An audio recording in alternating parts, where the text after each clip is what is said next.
बोलो जयकारा बोल मेरे श्री गुरु महाराज की जय। श्री सद्गुरुदेव भगवान की जय। बोलो श्री परमहंस दयाल जी महाराज की जय। श्री सद्गुरुदेव भगवान की जय। श्री अद्वैतानंद सच्चिदानंद प्रकाश। आगे एक रोज एक सत्संगी ने प्रार्थना की कि भागवत गीता में लिखा है कि जब धर्म की हानि होती है तो श्री भगवान अवतार लेकर दुष्टों का नाश करते हैं, साधुओं की रक्षा करते हैं और धर्म की स्थापना करते हैं। साधुओं की रक्षा और दुष्टों के नाश का हाल तो श्रीमद् भागवत गीता और महाभारत में काफी लिखा है। श्री महाराज जी ने फरमाया कि दुष्ट ही तो धर्म की हानि करते हैं। जब उनका विनाश हो गया और साधु स्थापित हो गए तो धर्म की स्थापना तो अपने आप ही हो गया। श्रीमद् भागवत गीता में लिखा है कि जो पुरातन योग बहुत काल से लोप हो गया था वही फिर प्रकट किया गया है। इसके उपरांत उन्होंने जो लीलाएं की वे सब कलयुग में होने वाली घटनाएं, यानी कलयुग में धर्म ही तो समझने चाहिए। पहला, सनातन में पैदा होने से माता पिता को बजाय सुख के कष्ट। दूसरा, पास पड़ोसियों के माल को दिन दहाड़े उड़ा देना। देख ले तो कह दिया मैं तो तेरे माल की देखभाल करता था, ना देखे तो चट कर गए। खुद खाना और अपनी पार्टी वालों को खिलाना। जिस तरह ग्वालवाल झूठी गवाही देते थे उसी तरह कलयुग में झूठे गवाह बन जाया करेंगे। तीसरा, रास्ता चलती पर स्त्रियों से छेड़छाड़। चौथा, क्षत्रिय कुल में जन्म लेकर गोप गालों के साथ साथ भोजन करना, बल्कि एक दूसरे का झूठा खा लेना। पांचवा, राज विरोध, राजकर में अलग दूध दही जैसी छोटी वस्तु बेचने वालों से कर वसूल करना। छठा, पर स्त्री और पर पुरुष का हास विलास।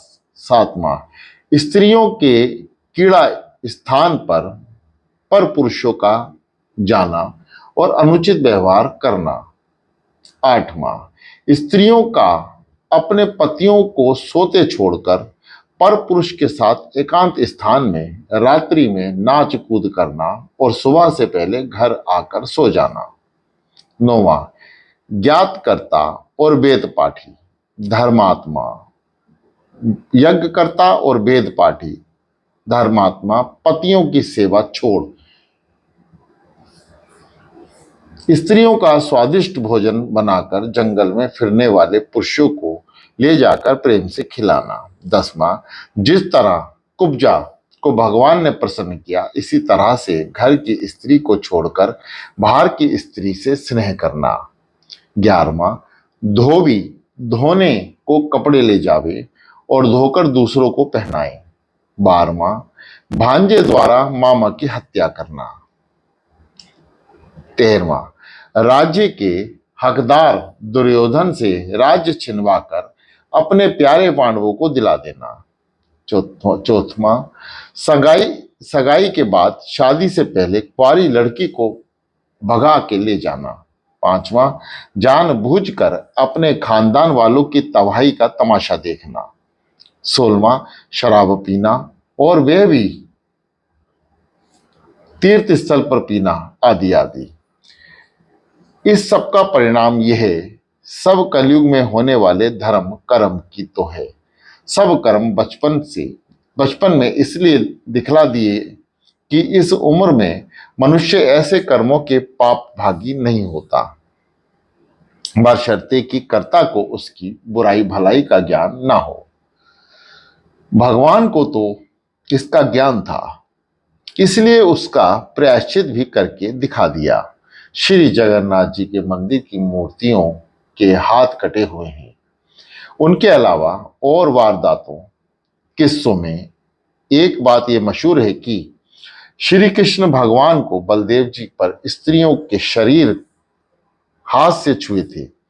उसी प्रायश्चित में दोनों मूर्तियों के दोनों हाथ कटे हुए दिखलाई हैं, ताकि ऐसे कर्म करने वाले कहीं ना समझ लें कि जो कर लिया सो कर लिया, ना सजा है ना जजा है।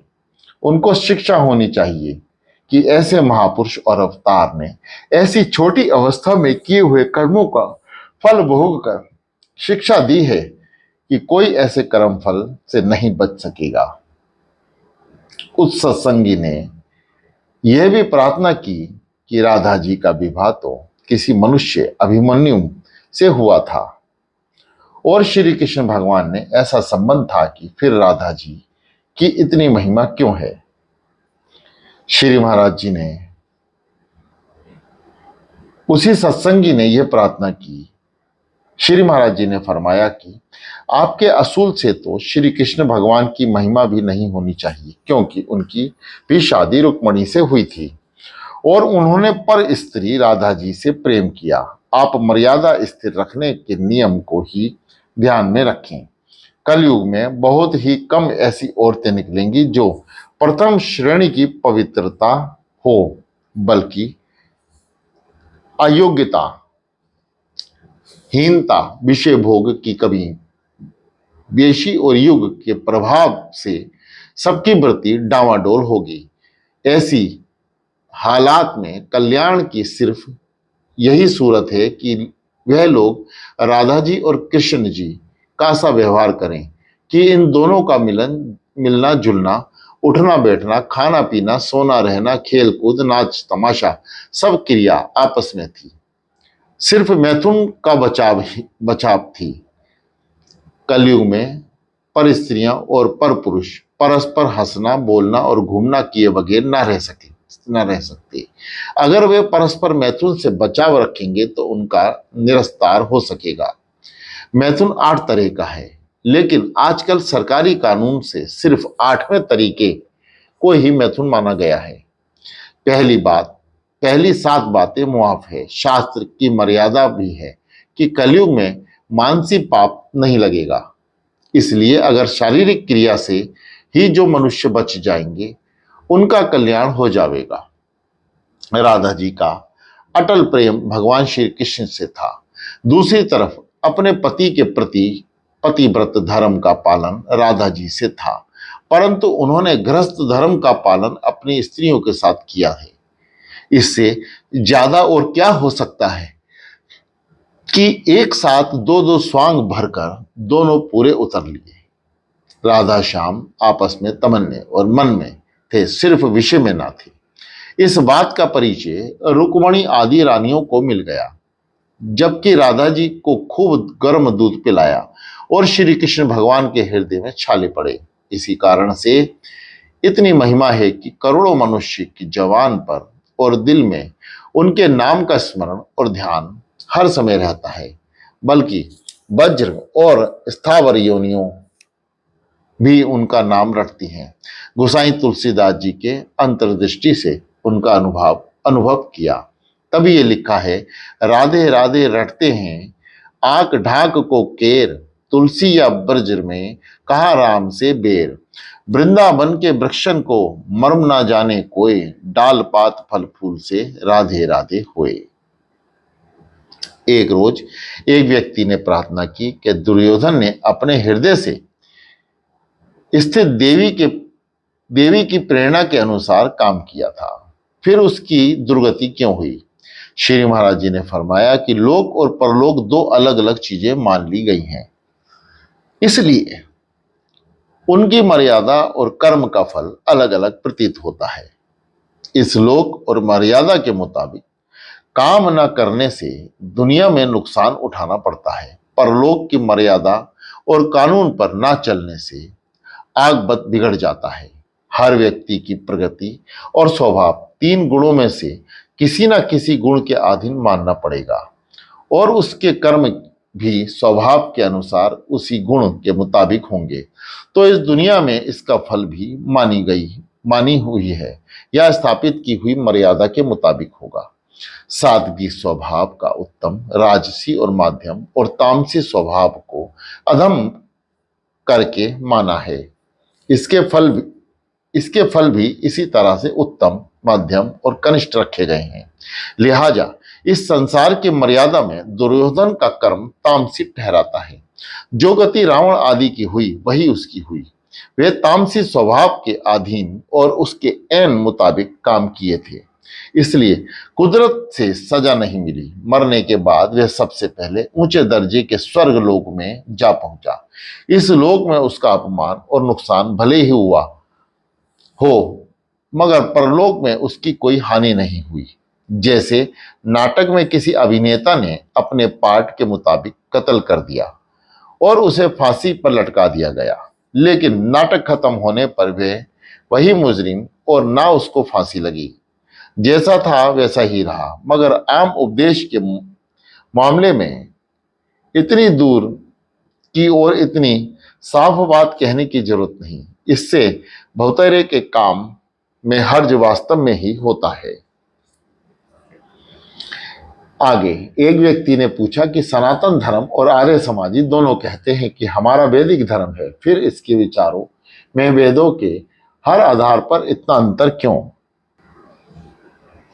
श्री महाराज जी ने फरमाया कि इसका जवाब श्री कृष्ण जी ने आज से हजारों वर्ष पहले भागवत के 11वें स्कंद में 14वें सर्ग में अवधूत को ज्ञान का उपदेश देते वक्त दे दिया है। अगर ऐसी बातों को भी कोई ना पढ़े या समझने की कोशिश ना करे तो इसका उपाय ही क्या है?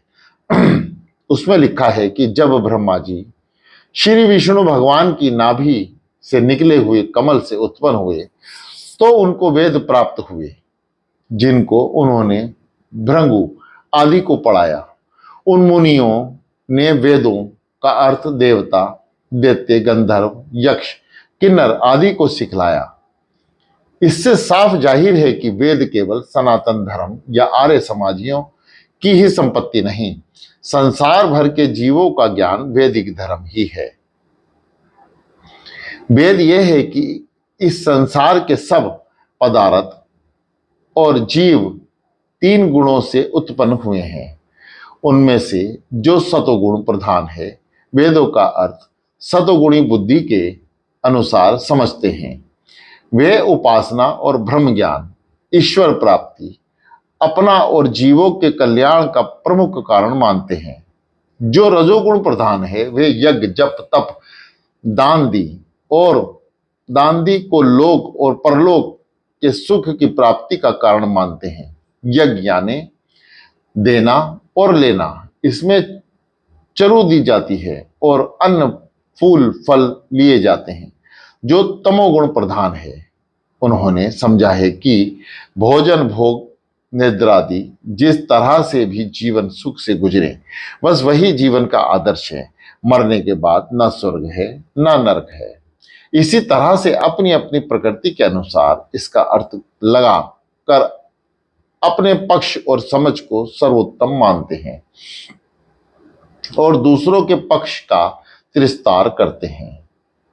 इतना ही नहीं, वे वेद के आधे श्लोक के अर्थ से उनका पक्ष सिद्ध हो तो इतने ही को ही मानेंगे, दूसरे पद को नहीं मानते।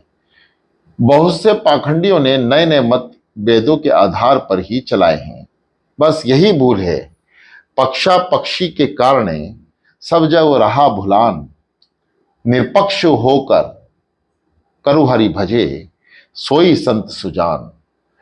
कर्म फल से प्राप्त सुख लोगों और देवताओं के से संबंध रखते हैं और अंतकाल में अंतर्गत सब लोग और देवता अपनी अपनी अवधि पर लीन हो जाते हैं। इसलिए लोक और परलोक देवताओं से प्राप्त सुख का एक दिन अंत हो जाता है। ब्रह्म दर्शन ही ऐसा आनंद है कि जिसका कभी नाश नहीं होता।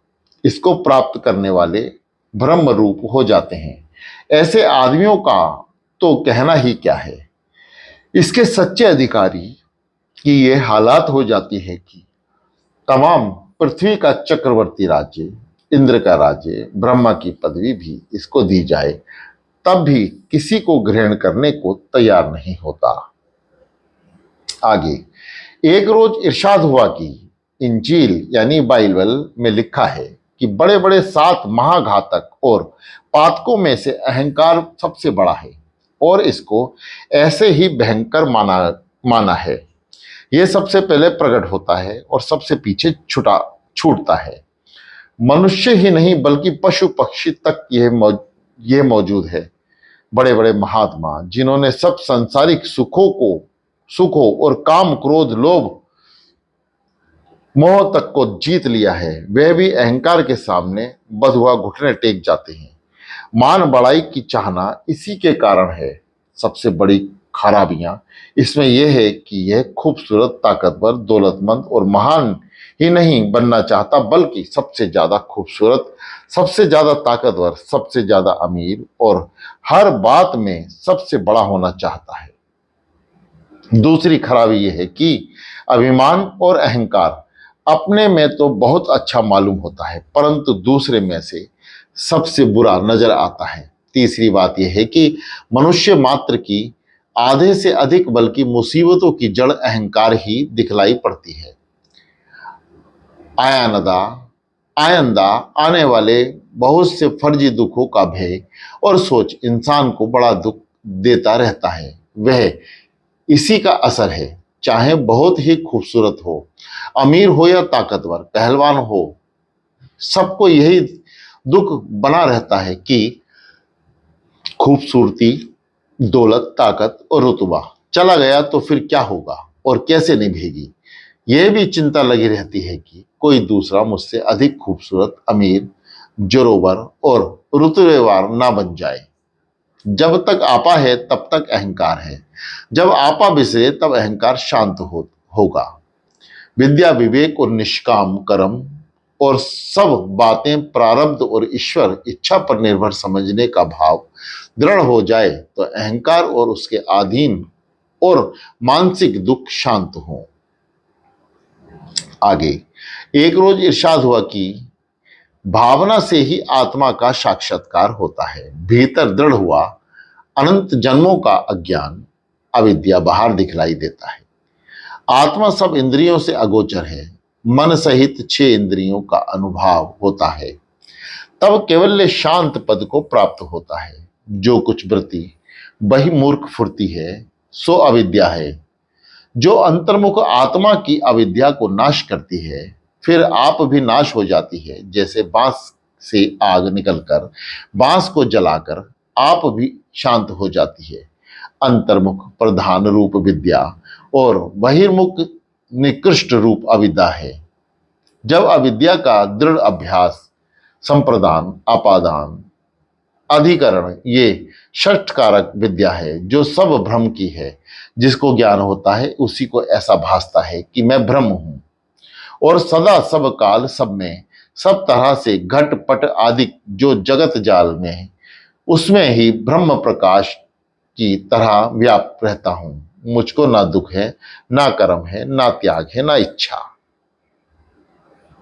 आगे एक व्यक्ति ने प्रार्थना की, वेदांत में जगत को मिथ्या और आत्मा को सत्य कहा है। यह बात किसी तरह में समझ नहीं बैठती। जगत प्रत्यक्ष दिखलाई देता है। मनुष्य, पशु पक्षी आदि नाना रूप नजर आते हैं। इसको एक या असत्य कैसे माने। श्री महाराज जी ने फरमाया, बेशक जो चीज जब तक प्रत्यक्ष दिखती है उसको अन्यथा मान लेना नामुमकिन है और धींगा धींगी मान भी ले तो उससे फायदा क्या। कारण यह है कि यह सिर्फ शास्त्र ज्ञान है और आम इंसान की पहुंच वहीं तक है। जैसा सुना है उसका मनन किया जाए तब कुछ कुछ दिल में जमने लगेगी, मगर जब तक निधिध्यासन के जरिए अनुभव से इस बात का साक्षात्कार ना हो तब तक ना तो जगत मिथ्या भासेगा, ना आत्मा में स्थिति होगी।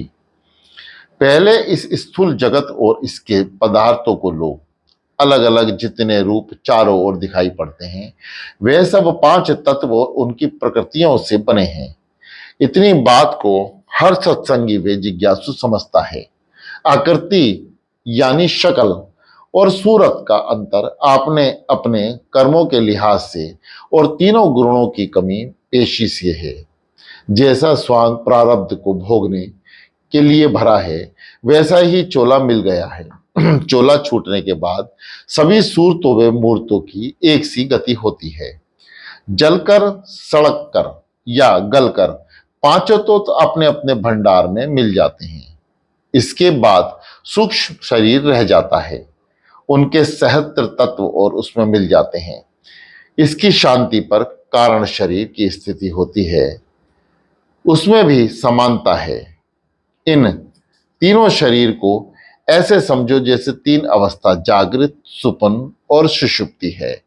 सद्गुण प्रधान होने से चेतना अधिक होती है। जीव को पदार्थ का प्रत्यक्ष ज्ञान होता है।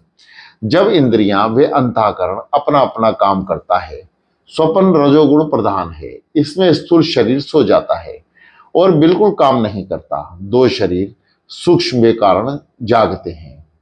तन मात्र प्राण, मन और बुद्धि काम करते हैं, लेकिन जीव को यह ज्ञान होता है कि मैं सब कुछ देख रहा हूं। गोया स्वप्न में सब पदार्थों से अलग देखने वाला मौजूद है।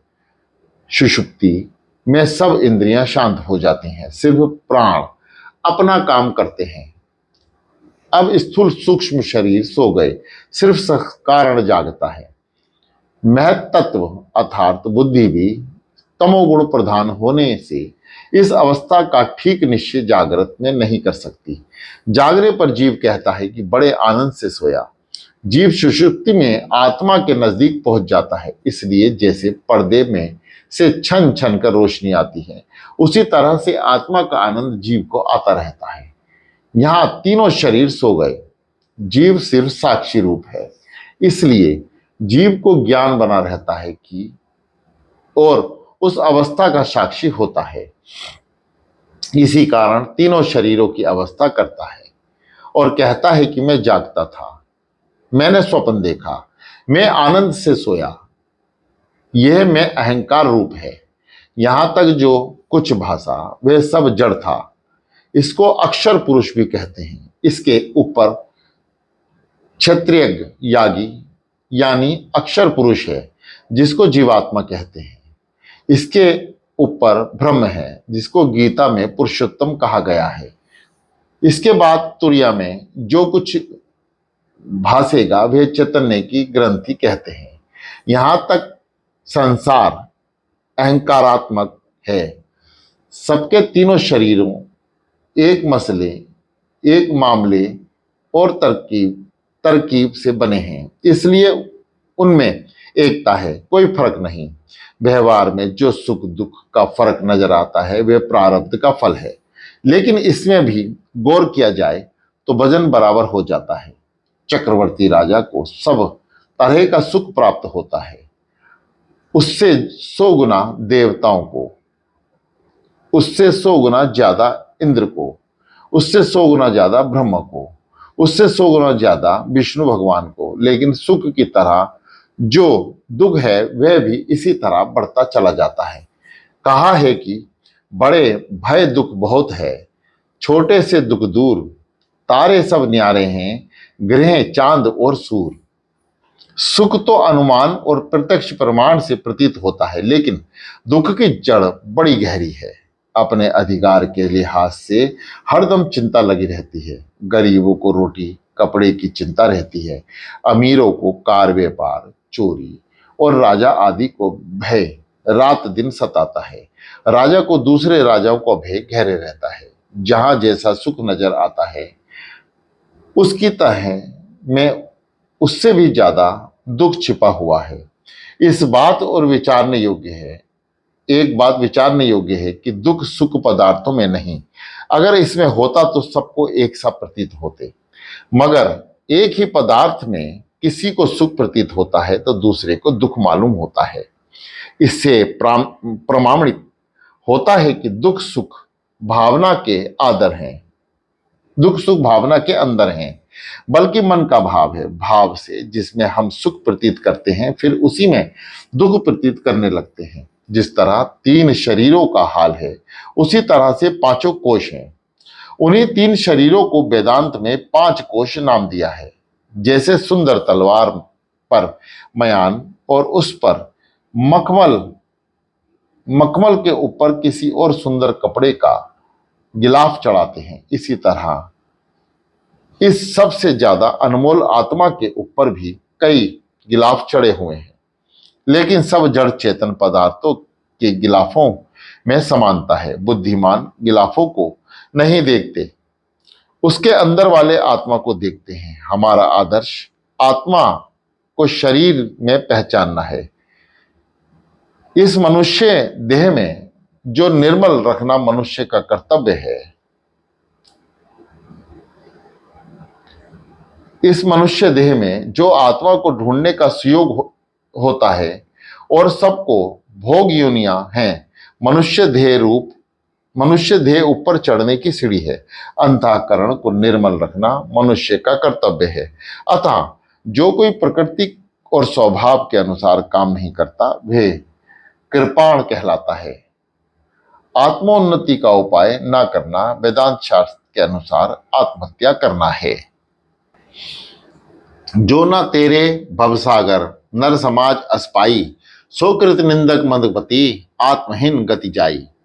अब ये कहना चाहिए कि ये अंतर जो विषय और गुण से पैदा हो जाता है उसका कर्म क्या है। गुण का अर्थ यह है बंधन या रस्सी, विषय का अर्थ है बांधना। इसलिए शब्द स्पर्श आदि विषय जीव को बांधते हैं। बच्चे में ना तो कोई विषय होते हैं ना मोह अहंकार, इसलिए उसका कोई शत्रु नहीं होता।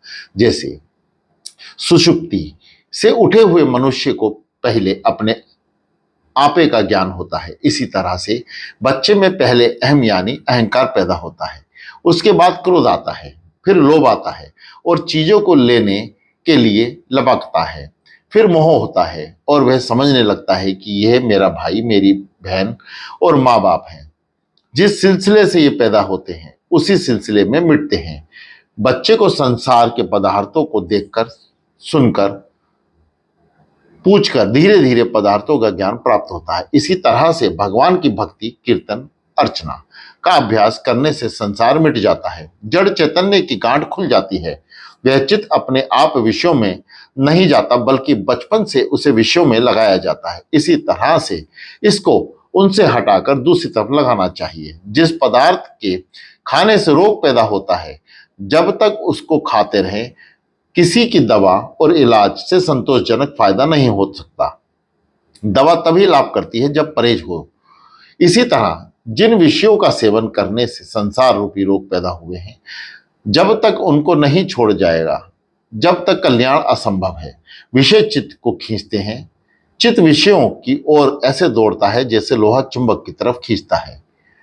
उनको संस्कार बैठ गया है।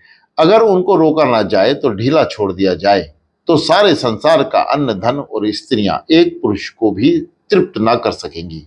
अंतःकरण आप कर्मों से मेला और पुण्य कर्मों से निर्मल होता है, परंतु पुण्य पाप आत्मा को लगते नहीं, चाहे जितने दिनों से भी लगे हों, परंतु आत्मा का रूप नहीं बनता, उपाधि रूप से रहते हैं। विषय हटाकर भगवान को रख देने से भागवत रूप दिखने लगेगा। भागवत रूप को भी हटा दो क्योंकि वह भी किसी स्थान पर उपाधि है तो रूप निर्मल हो जाएगा। सिर्फ बाहर की तरफ से विषयों में आंख कान बंद करने से काम नहीं चलेगा। वे अंदर चित्त के चक्कर काटते हैं। इच्छा वासना सत रज तम और बाहर की क्रिया बंद करोगे तो आनंद अंदर कम होगा और पुरुष यानी तुम और वह बहुवचन में भी आते हैं, लेकिन उत्तम पुरुष यानी मैं सारे संसार का एक है।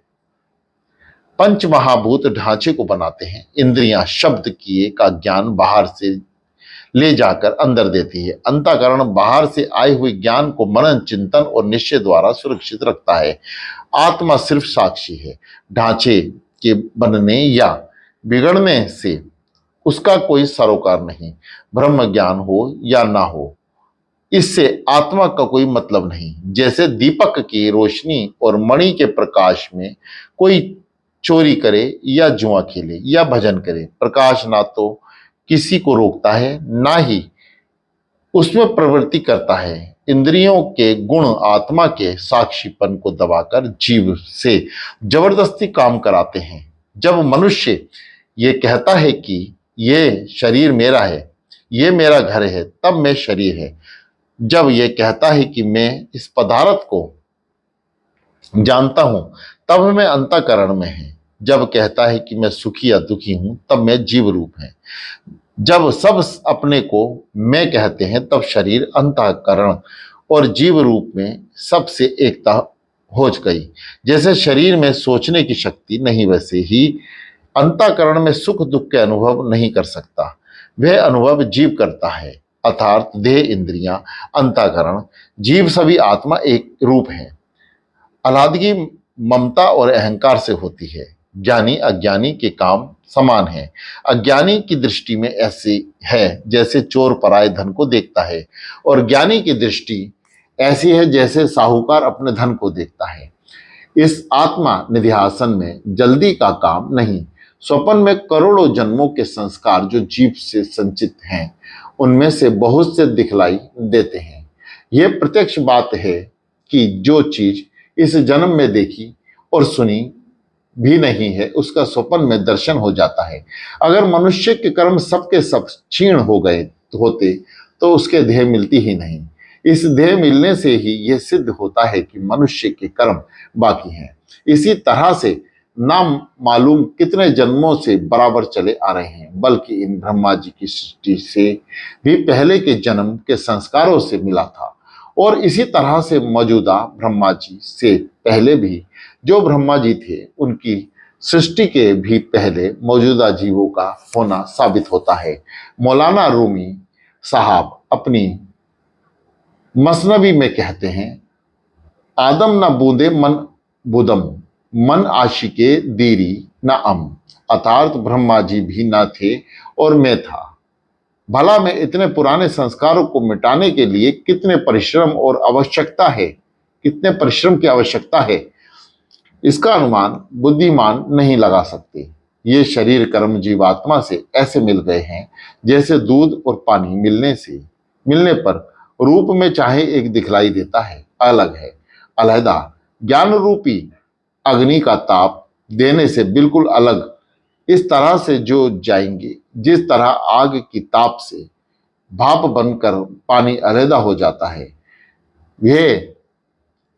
यह जीव विषात्मक होने से मिल गए और जीव की आत्में होने से अलग हो जाएंगे। कर्म, उपासना और ज्ञान के जो उपाय वेद और शास्त्रों में कहे हैं, उनसे अंतःकरण शुद्ध होकर ब्रह्म को जानने में सामर्थ्य हो जाता है। पुत्र, धन, स्त्री के व्यवहारिक दृष्टि से ही दो रूप हैं, वास्तविक दृष्टि से नहीं।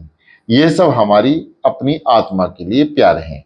पदार्थों में सुख नहीं है, अपनी भावना में सुख है। बोलो जयकारा, बोलो मेरे श्री गुरु महाराज की जय।